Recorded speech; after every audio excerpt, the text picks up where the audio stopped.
What's up, guys? Welcome back to either the Abundance channel or my personal channel, whichever one you're watching this on. Today we're going to be talking about a problem that goes unspoken a lot of the time, and that's imposter syndrome. So this is especially common among college students where they feel like they don't belong or aren't capable of doing things that other people are. So if this is you, keep listening to see how you can overcome this. So first off, what even is imposter syndrome? A lot of people don't know what that is, but once they hear what it actually is, it resonates with them and they understand that they're probably dealing with that. So a lot of the times for college students, it's feeling like the achievements that they have are undeserved, or that they're just not capable of doing things that other people do. They also might have a fear of being exposed, that they're not actually as good as they look or know what they're talking about, and so they fear of being exposed by others. Being aware of this and knowing that it is common among college students can help you feel less alone and help you deal with it. A study that was done in 2020 actually shows that 56% to 82% of college students deal with imposter syndrome on some type of level. So with that being over half to almost every single college student you encounter, it's really important to know what imposter syndrome is, to be aware of it, and to know the next steps to overcome it. So first off, I think sharing your feelings will help to know that you're not alone, and once you talk about it and release those emotions rather than bottling them up, it'll allow you to feel more free and also connect with others and be able to have a safe environment to feel open and secure. And as you talk about these feelings, don't identify with them. Feelings are fleeting and they're a good check engine light, for example, for you.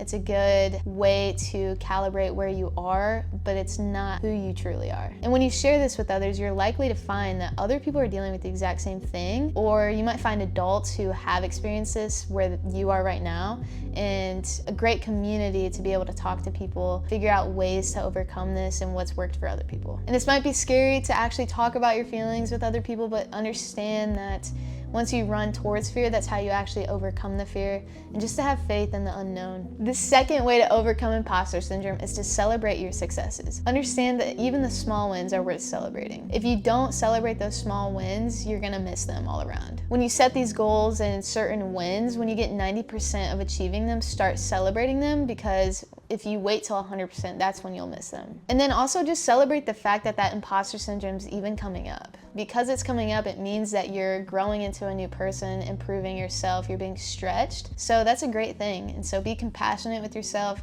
and celebrate that that's coming up. Another thing that I highly recommend is to journal a lot. Journal your thoughts, your feelings, and journal your successes. One of my favorite things is to look back 6 months ago, a year ago, even 2 years, and see all the things that I was celebrating at that time for myself, and to see how much I've grown from them.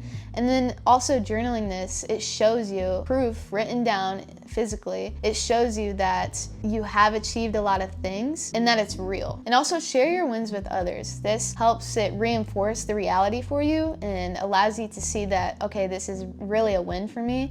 And then also you'll get that external validation. Don't strive on that for a foundation, but it is nice to get encouragement from others and to allow you to keep going. The third way to overcome imposter syndrome is to reframe your thoughts. So instead of thinking, oh, I don't belong here, start thinking, I belong here. I have the right to be here just like anyone else. And rather than thinking, what if this doesn't happen, or in thinking negatively, change the what ifs to what if it does happen? Imagine it all works out, because it probably 90% of the time will. Restructuring your thoughts and your mind significantly changes how you feel about yourself and your environment. And then the last point to overcome imposter syndrome is to take action so that you can build confidence and do what you would be proud of. So I love to say that confidence comes from evidence. It comes from doing the things that you said you would. And so build a structure, build actions, ask yourself what you could do that you'd be proud of, and that would help you build confidence. Take all the things that you've learned, take action upon them, because knowledge isn't power, applied knowledge is power. So maybe your imposter syndrome is coming from doing something wrong